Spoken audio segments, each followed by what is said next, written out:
जय श्री कृष्ण बंधुओं, आपके अपने चैनल भक्ति की शक्ति में बहुत बहुत स्वागत है।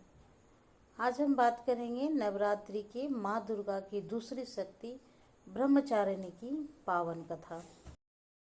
माँ दुर्गा की नवशक्ति का दूसरा स्वरूप ब्रह्मचारिणी का है। यहाँ ब्रह्मा का अर्थ तपस्या से है।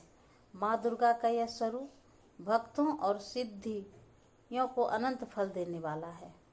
इनकी उपासना से तप, त्याग, वैराग्य, सदाचार और संयम की वृद्धि होती है।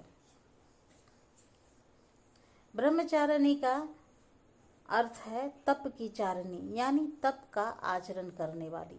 देवी का यह रूप पूर्ण ज्योतिर्मय और अत्यंत भव्य है। इस देवी के दाएं हाथ में जप की माला है और बाएं हाथ में कमंडल धारण किए हैं। पूर्व जन्म में इस देवी ने हिमालय के घर पुत्री रूप में जन्म लिया था और नारद जी के उपदेश से भगवान शंकर को पति रूप में प्राप्त करने के लिए घोर तपस्या की थी। इस कठिन तपस्या के कारण इन्हें तपचारिणी या ब्रह्मचारिणी नाम से जाना जाता है। 1000 वर्ष तक इन्होंने केवल फल फूल खाकर बिताए और 100 वर्षों तक केवल जमीन पर रहकर साग पर निर्वाह किया।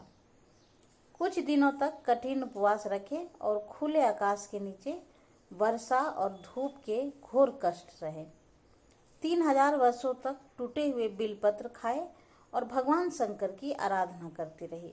इसके बाद तो उन्होंने सूखे बिलपत्र खाना भी छोड़ दिया। कई हजार वर्षों तक निर्जला और निराहार रहकर तपस्या करती रही। पत्तों को खाना छोड़ देने के कारण ही इसका नाम अपर्णा नाम पड़ गया। कठिन तपस्या के कारण देवी का शरीर एकदम छिन्न हो गया।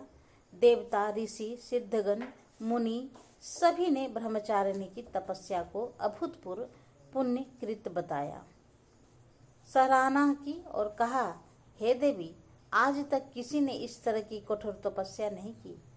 यह तुम्ही से ही संभव थी।